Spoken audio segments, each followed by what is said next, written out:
Mad Monk, the Black Monk, the Dragon, Grigory Rasputin. Born in January 1869 in Pokrovskoye, Siberia, Rasputin was raised in the Russian Orthodox Church, and as a young boy, Rasputin began to develop healing powers and noted that he was able to see religious visions that mainly consisted of Christian symbols, although along with those symbols, he saw images associated with more pagan folklore, including the shape-shifting Leshy and the egg that held the soul of the devil, Koschei, the Deathless. In Slavic mythology and folklore, Leshy literally translates to he of the forest, and there are shape-shifting beings that have a more neutral stance against humanity, depending on who they encounter and their relevance to the surrounding forests. Koschei the Deathless will get his own video, but just know that he is also a great figure in Slavic folklore, said to be under a spell that grants him immortality, and is said to hide his soul inside nested objects to protect it. In his early 20s, Rasputin left Pokrovskoye to find answers about his growing powers. His search would grant him 3 months in the monastery of Verkhoturye, a holy town among the Ural Mountains. He also became associated with the Klisti sect of the Eastern Orthodox Church. The Klisti sect was an underground spiritual Christian sect that split from the Russian Orthodox Church. And in 1895, Rasputin had a vision that at first glance was thought to be a second visitation from the Virgin Mary. But in actuality, it was from the Baba Yaga, who told him that he had been chosen as an agent of change and father of the new millennium. You may be familiar with the name Baba Yaga in films like John Wick, but in Russian folklore, she can be depicted as a very old and powerful woman, or woman, who can help those on a journey or hinder them. Her depictions vary greatly across tales, ranging from a child-eating monster to helping a protagonist find his missing bride. In this case, she plays the role of a prophesizing messenger. It would be another 5 years before she visited him again, this time in the flesh.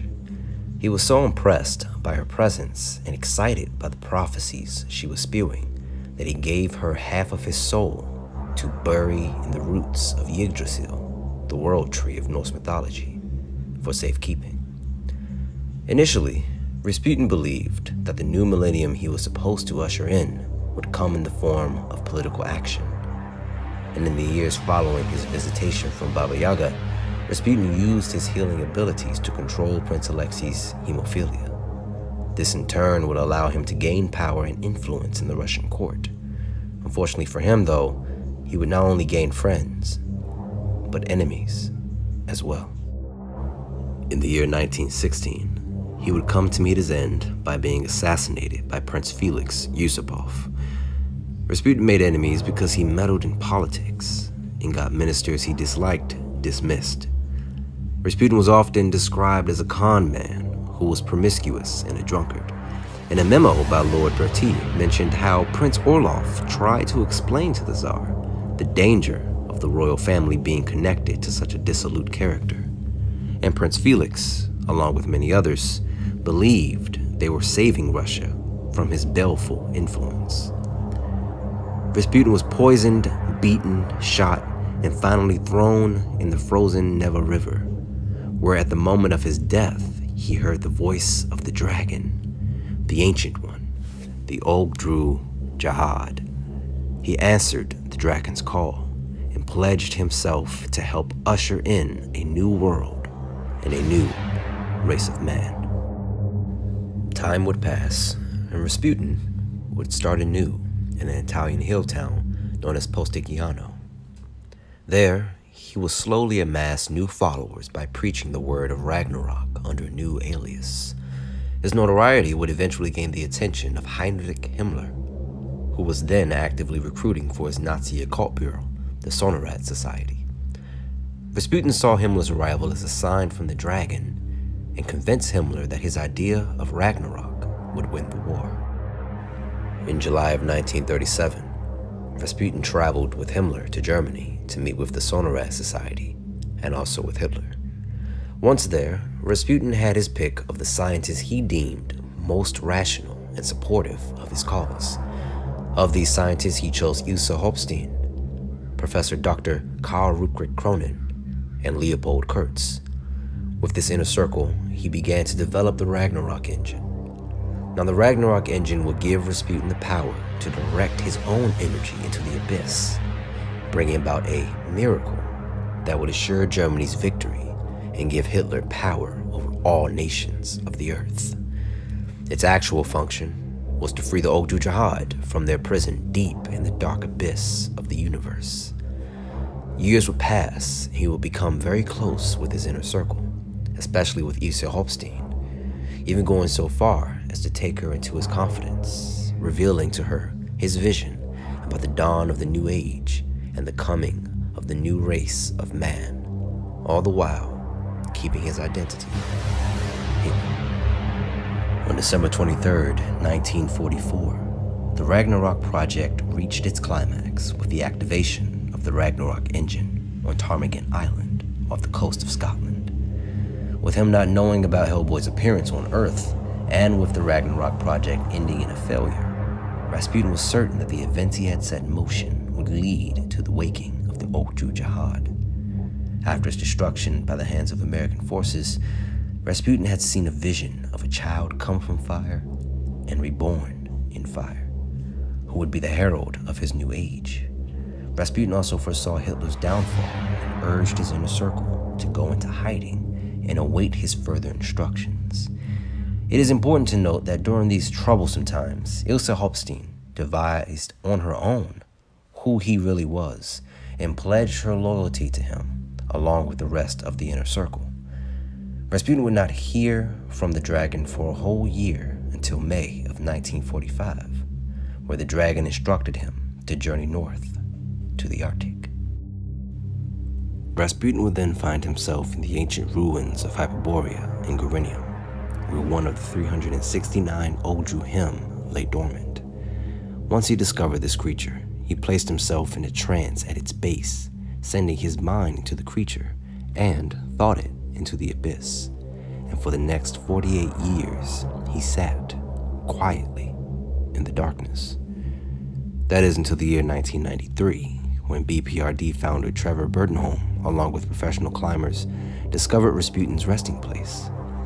Burdenholm touched Rasputin, and at the moment of contact, not only did he awaken Rasputin inside of him, but also allowed Rasputin to see everything in his mind, more specifically, the life and history of Hellboy.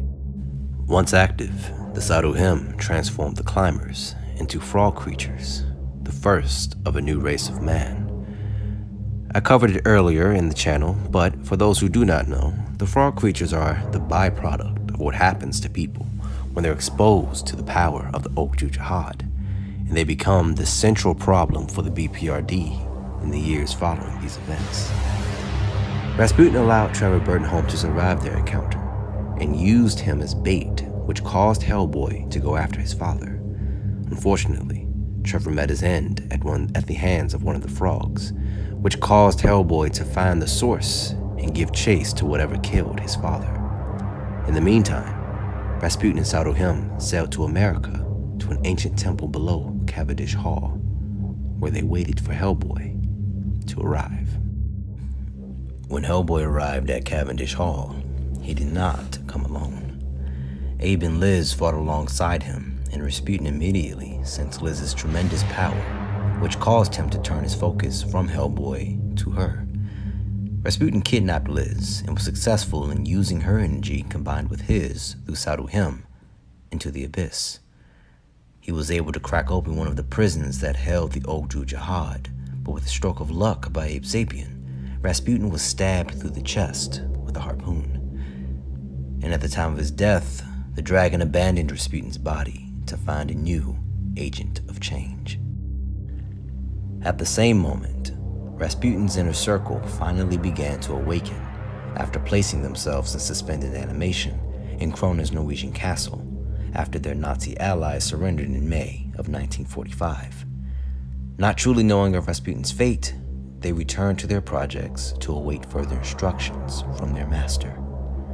During this time, Rasputin's spirit was wandering among the doomed spirits, those trapped in the upper air of this world.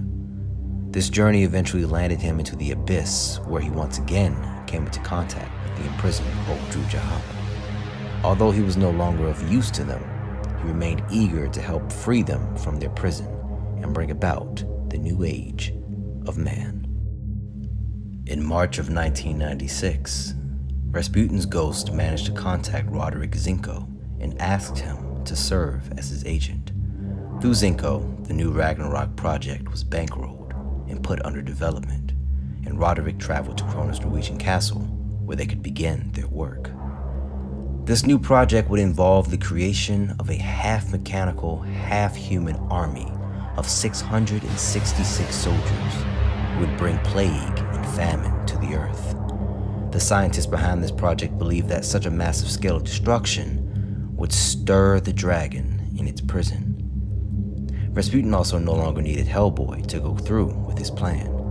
He would make a new beast out of Ilsa Hofstein, telling her that she would stand beside him in the teeth of the Ragnarok storm. The Baba Yaga had given Rasputin an Iron Maiden, which he hoped to use to transform Ilsa into a more powerful being, just as his own death had given him powers he had never imagined. This same Iron Maiden, of course, turned out to be the same Iron Maiden Hecate ended up possessing, which foiled Rasputin's plans for Ilsa, leaving her doomed to be possessed by Hecate. The army project ended in a bloody fight, and Zinko, out of pure ignorance, blew up the Norwegian castle and the Ragnarok army. After the battle, Rasputin's soul returned to the World Tree to regain his strength and recuperate from his failures. The Baba Yaga asked him to stay with her, but he insisted on carrying out Ragnarok.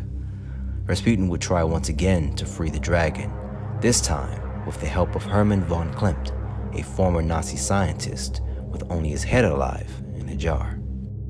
Rasputin and von Klimt returned to Hunt Castle, where he and von Klimt called Ernst Oeming's Nazi space capsule back to Earth. The capsule now contained one of the disembodied Ogdru him. When the capsule was opened, it released a gas which transformed every human it touched into a frog creature. The frog creatures, in turn, would consume all mankind and wake the Ogdru Jahad from their prison. However, this plan failed, foiled by Hellboy, Roger the Homunculus, and Lobster Johnson, who apparently died at Hunt Castle in 1939. In the wake of this final defeat, Rasputin was visited by Hecate within the Iron Maiden. Hecate mocked Rasputin for thinking he could free the dragon without using Hellboy's right hand, and Rasputin could not bring himself to admit that he was only a pawn of greater powers. And it's unclear whether he destroyed himself or was destroyed by Hecate. The last remaining fragment of his soul was retrieved by the Baba Yaga, who placed it in an acorn shell that she placed around her neck, close to her heart, forever. In a battle against Hellboy, the Baba Yaga expended all of her power and intended to use the last bit of Rasputin's soul to continue the fight. Her servant, Koku, prevented her from doing so and dropped the acorn containing the soul remnant into the roots of the World Tree, where it was lost. Rasputin has lived and died over and over again, and with all the time he amassed, still managed to fail at every turn. This is not the last time we'll hear from Rasputin, of course, for the game between Rasputin, Hecate, and Hellboy has not reached its conclusion. If one thing's for certain when talking about Rasputin, it's that even legends have a bad day at the office.